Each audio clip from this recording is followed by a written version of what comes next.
Thank you. It's good to be here. So I'm going to talk about the sort of final stage of research.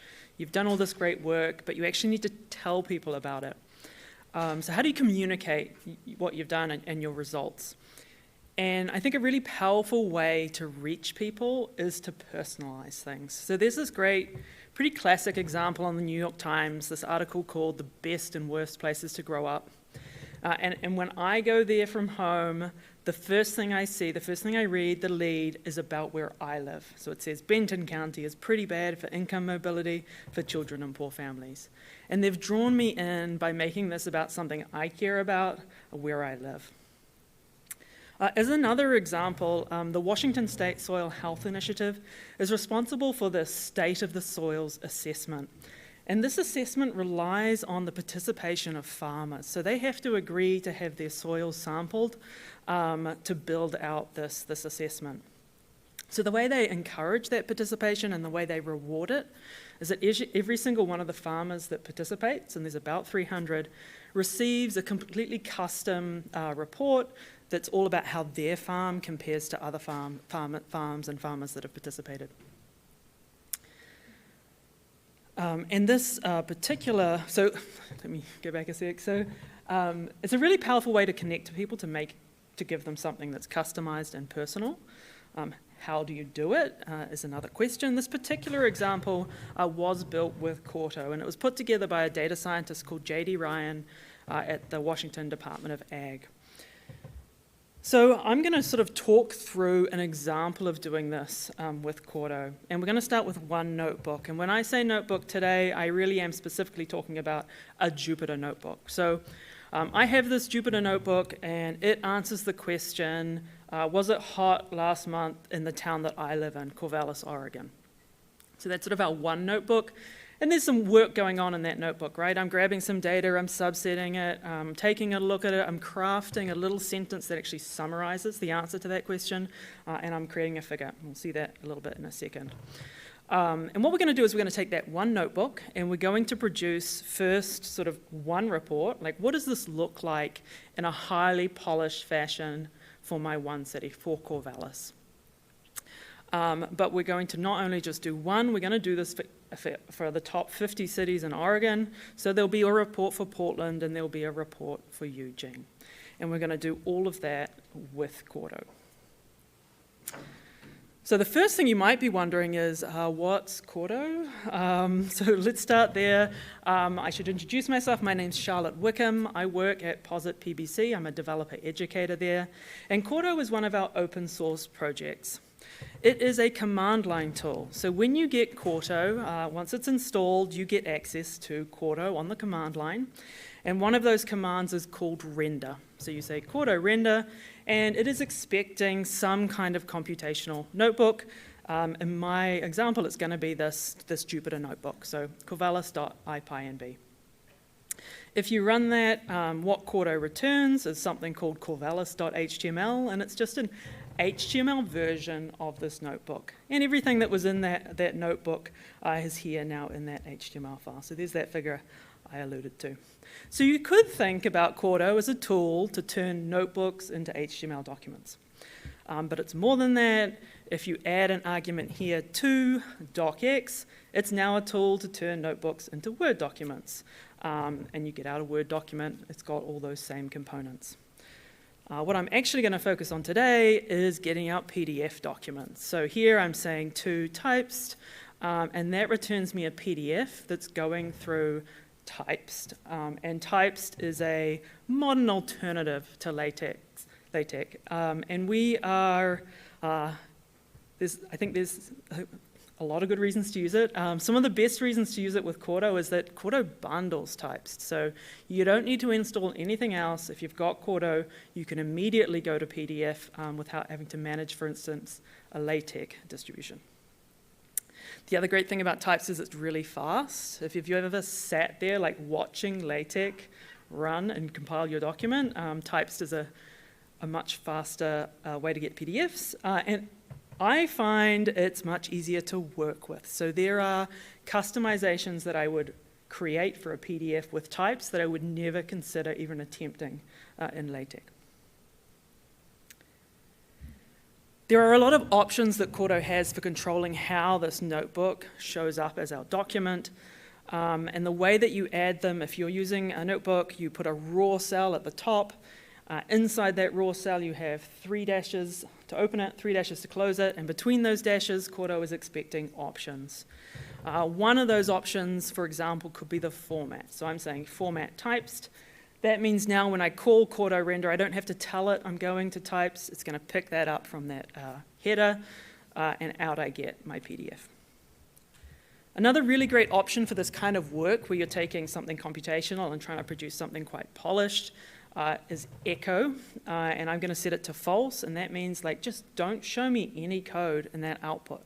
In the output document. I just want the results and any markdown that's there.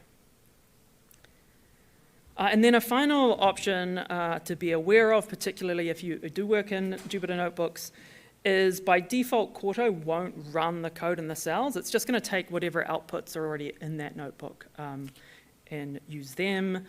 Here I am enabling execution so that actually when I render, that code's always being executed. That's just a great way to ensure reproducibility. I'm guaranteed that the document I get out at the end is the result of running that code right now.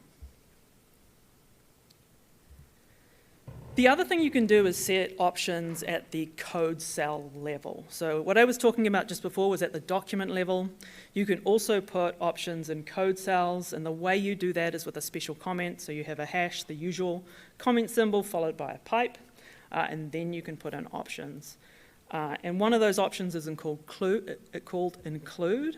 And if you set that to false, nothing from that code cell ends up in the output document. So that's really nice. Like in this example notebook, I have this call to head because sometimes I just need to see that data to know what to do next. It's a great way to kind of inspect what's there, but I do not need that in my output report, right? So I'm just going to say include false. I can keep that code there for when I'm playing around developing, and it doesn't show up in my output. Okay, so at this point, we sort of have one single notebook that's generating one PDF, and that PDF isn't terrible looking at the moment, I don't think. It's okay. So that's sort of what Quarto is, and if you take away one thing, like you leave right now, Quarto is a way to avoid copying and pasting into a Word document. If you've ever done that, you know what kind of hell you're setting yourself up for. So that's one way to think of it, but it's so much more. You can use Quarto to build entire websites. So this is the NBDev website, which is kind of cool because this website is built with Quarto, but NBDev also helps you make documentation websites built with Quarto. That's kind of cool. There are books built with Quarto, so the web version of Python for data analysis was built in Quarto. This presentation was built in Quarto, so you can make presentations. And another really nice thing about Quarto is that it makes publishing really easy. So the way I got my slides onto GitHub and the way I updated those slides every time I changed something was to run Quarto publish on this slides source document, and that I was sending it to GitHub pages. And in fact, once I'd sent it once to GitHub pages, I don't even need that additional command there. It'll ask me if I want to update to GitHub pages. It's super easy. Okay, but what I'm really here to talk about today is parameterized reports in Quarto. And this term, parameterized reports, is the way Quarto describes this process of using a single document to create many documents. And we're going to walk through exactly how to do that, and this is how we're going to get there. So we're going to start with a notebook that works for a single value. I have a notebook that now works for me for Corvallis. I'm going to turn the hard-coded value into a variable. I'm going to do this for one value, but you could potentially have many parameters, many variables.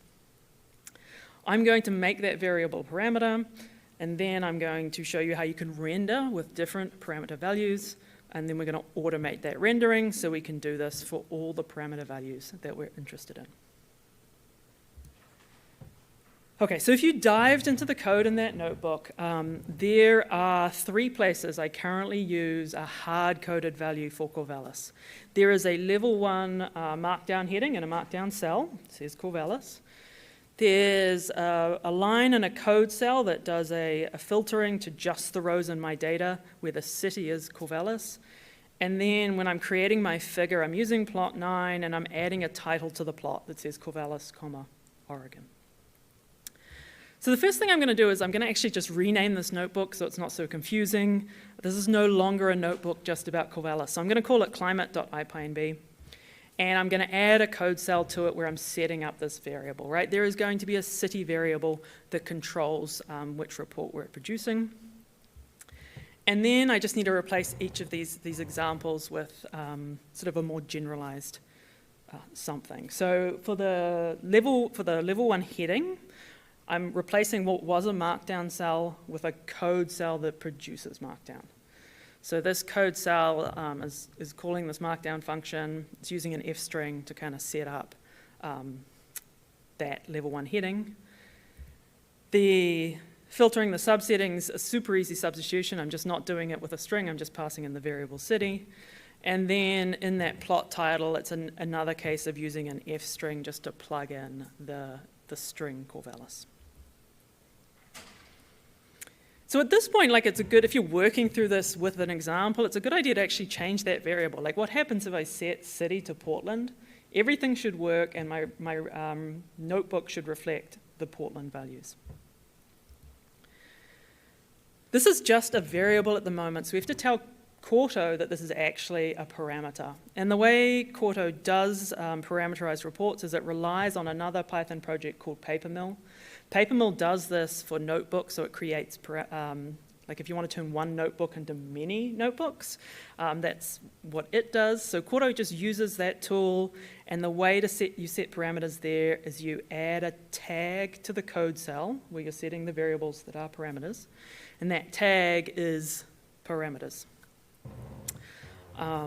So that's how Quarto is going to identify that particular variable city is a parameter that we might want to change when we render.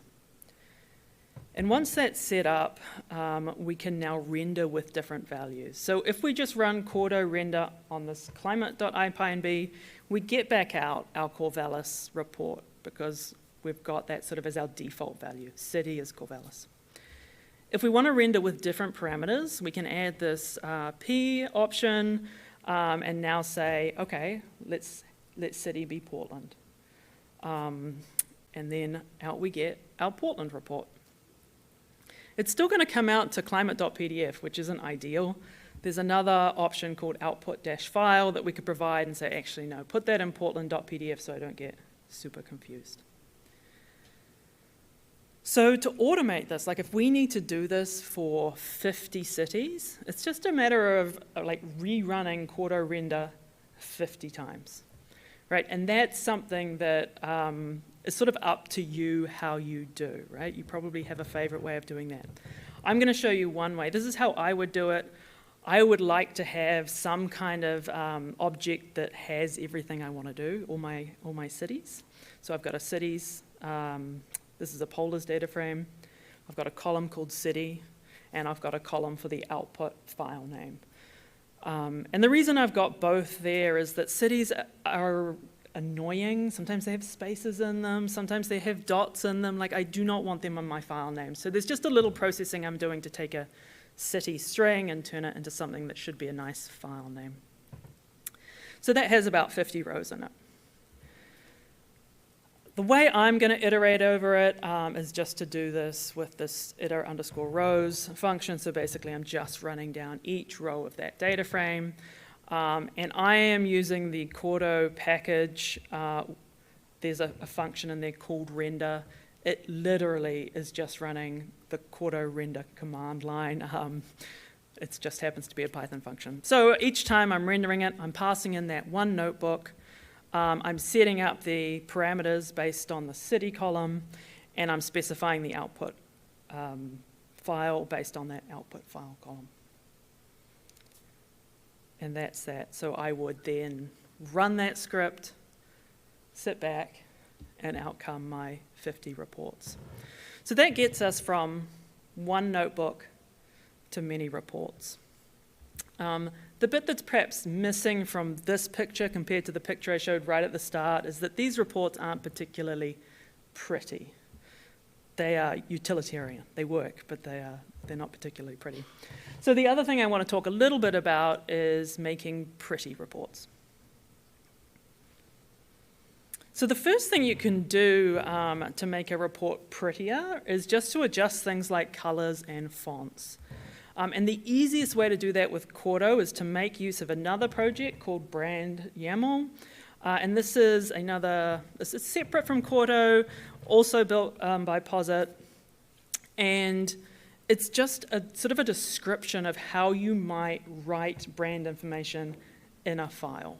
So this is an example of a brand.yaml file, and you can see we do things like set up some colors. So there's a color palette that just lists some, in this case, hex colors and gives them names, and then we can say things like, well, the foreground should be charcoal gray and the background should be white. We're going to see in a moment that's going to be translated roughly to like the page color is white and the font is charcoal gray. You can do things like describe fonts. So here, there's a font being described that's Montserrat from Google, and I'm going to use that in the headings, and it's going to be forest green. So forest green is another one of those colors we set up in the color section. And you can do things like describe where your logos are living. So if you just drop that file, so an underscore brand.yaml file, into the same folder as this notebook that's being rendered, Quarto will pick it up.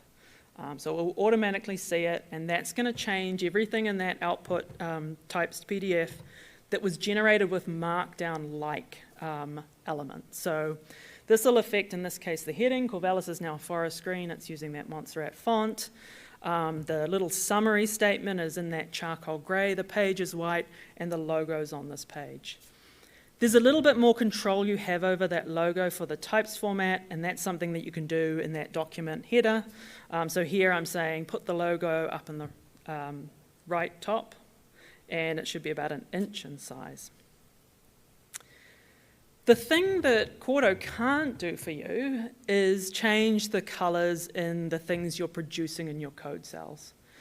So there it's a little bit more on you, but there's a lot of help you can get. So there's a brand-YAML package that will read in that same file. And then you can pull out the elements from your brand and use them in your code. So for instance, I had a variable called highlight_color, and I am now setting that to the secondary color of my brand that I defined in that brand file. That happened to be an orange color. So that's what I'm using for the trace. For this year, that's showing up in orange. I'm pulling that color from my brand. Also in the code, I'm not showing it in the code right there, but I'm pulling out the forest green to use as those lines that are the last 30 years. So that's kind of a simple way to get a little bit of customization in that PDF.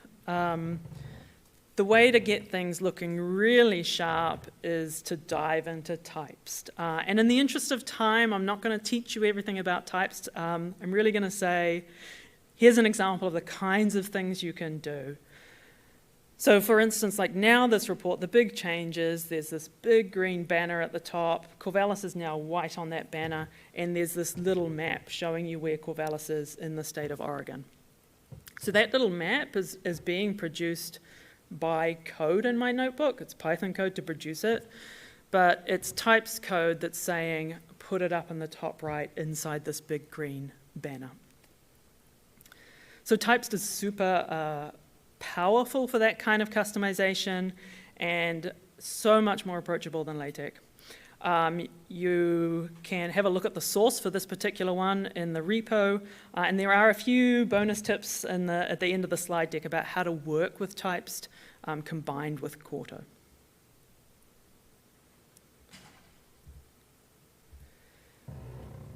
So it's important to sort of acknowledge here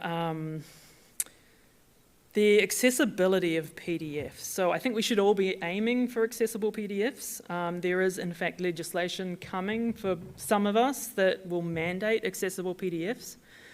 But currently neither format types or format PDFs, so the one that goes through LaTeX, produce tagged PDFs. So PDFs produced this way will not currently meet these standards. There are some solutions. So I've seen some people have quite good success by not targeting PDF directly, so not using typed or PDF, but going to Word.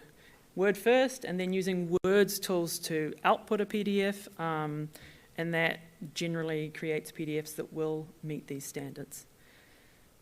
The other option is to not use PDF, right? So PDF is great for these really sort of visual, static documents, possibly even ones you are literally going to print on a printer. But if you don't need that, use HTML. That is generally much easier to get to an accessible level. And starting with Quarto version 1.8, websites produced with Quarto will pass the AXE-Core checks by default. So AXE-Core being one tool for assessing the accessibility of something. Okay, so that's sort of Quarto for parameterized reports. The advantages are, like, you only have to manage one notebook, and you can be playing around in that notebook, tweaking things. It's a really nice way to work. You have one notebook that you tweak until you've got a really nice report.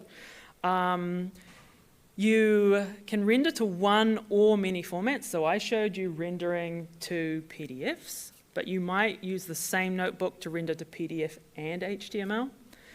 And it's really sort of you automation, right? You have to call that Quarto render many times if you want to do it with many values of the parameter, but there's lots of ways to do that, and it's sort of you do the way you'd like to do it.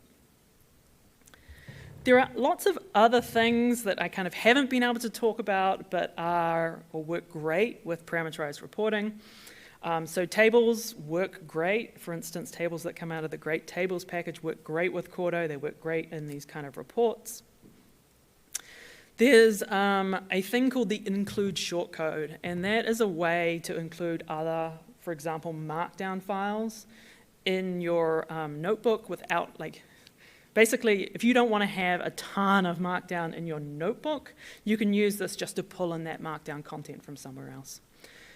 There's also this thing called the contents shortcode that just lets you rearrange content. The biggest use case for that is you have a code cell that creates some output. Rather than having it show up just where you put that code cell, you can take that output and put it somewhere else. And often that means, like, in a markdown cell, you want to include it there. You can also show content conditional on format.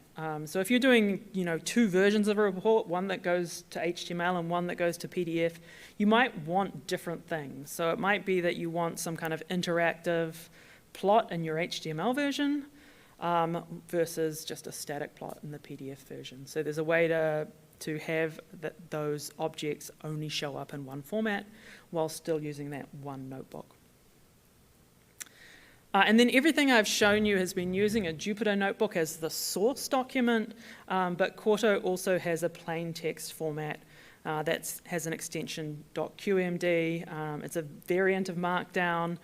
The great thing about that is that it's much easier to use version control with. It's much easier to copy and paste examples if you're trying to teach people about it. So that exists. Consider it. And that's all I have, so thank you very much. There's some links here about how to get started with Quarto, where to find these examples. If you've got general Quarto questions, the GitHub discussion is a great place to ask them.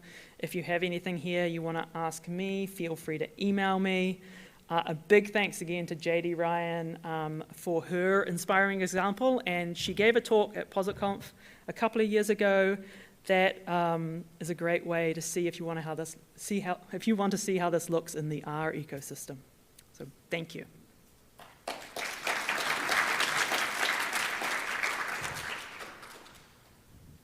Okay, excellent talk. We have quite a few questions that are in the Slack, and so for those of you joining, please go ahead and reply to the talk announcement in the Track General channel with any questions you might have.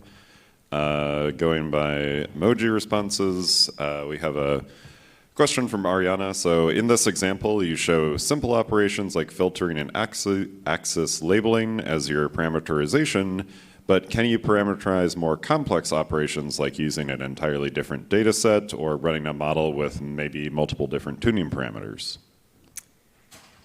Yes. I think the answer is yes, right? Like I kept this example intentionally simple so you could see how it sort of looks, but anything that you can translate to a single variable value could be a parameter. It could be many parameters. So yes, I think is the answer. And we also have a question from Jay. When previously trying to parameterize reports like this, I struggled to use the parameter in the YAML metadata. For example, getting the metadata title to be Corvallis and Portland. Is something like that possible? That is an excellent question and something I also struggled with, right? There are some fields in the YAML metadata that you cannot use a parameter in because it gets processed before the computation happens. So you sort of saw one approach here. The approach with the header was to just find a different way to set the title, right? You can set titles by setting level 1 markdown headers. That's one approach. There is another possibility where you can actually create YAML blocks. You can have more than one YAML block in your document. So it's possible that you could create another YAML block. But again, it depends, right? Some of these things Quarto just processes before you hit the computation. So it depends. It depends on the actual option. This is a question for me. You mentioned that you built this talk with Quarto. Very cool. You showed also the Quarto render, but I also happen to know that there's a Quarto serve. So if you're building a slide deck like this, can you use Quarto serve to render your talk live in the browser while you're writing it? Or can you only generate the slides statically afterwards with Quarto render? No, I only showed you Quarto render, but there are other commands. So Quarto, in this instance, Quarto serve and Quarto preview would do the same thing. I tend to use Quarto preview because the Quarto extension and VS Code and Positron has a preview shortcut. And yes, that's exactly how you use it. So when I'm working on my slides, I did these in a QMD, so I had that open. I was running Quarto preview as and there's a setting where it will render on save. So I'm actively editing the slides, hit save, the preview of the slides updates instantly, almost instantly. Very cool. Okay, so so going down the list now, we have a question from Lauren. Does Quarto have a way to render to HTML that is specifically formatted for email? Don't know if I've heard that before. But yeah, it does, with a very large caveat. And that caveat is that it's designed for emails that will be sent in Posit Connect, which is one of Posit's professional products. And then we've got a question from Kadar. Is the Quarto CLI installation necessary before you can use Quarto inside of notebooks? Yes, yeah, it is. But there's more than one way to get it, right? You can go to quarto.org and grab it installer. It's also available through pip, so you can pip install Quarto CLI. I think also Conda Forge? Yes. Yeah, awesome. Yeah. I think. Okay, Joshua asks, can Quarto also render ordinary markdown.md files? And what about collections? What about collections of markdown and IPython notebook files that make a single document?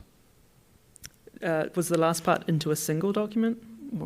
I think that's what it was intended to mean. Like, so can you take a collection of multiple markdown, or I think it actually has to be like Q markdown files and i.ipymb files and make those into a single document.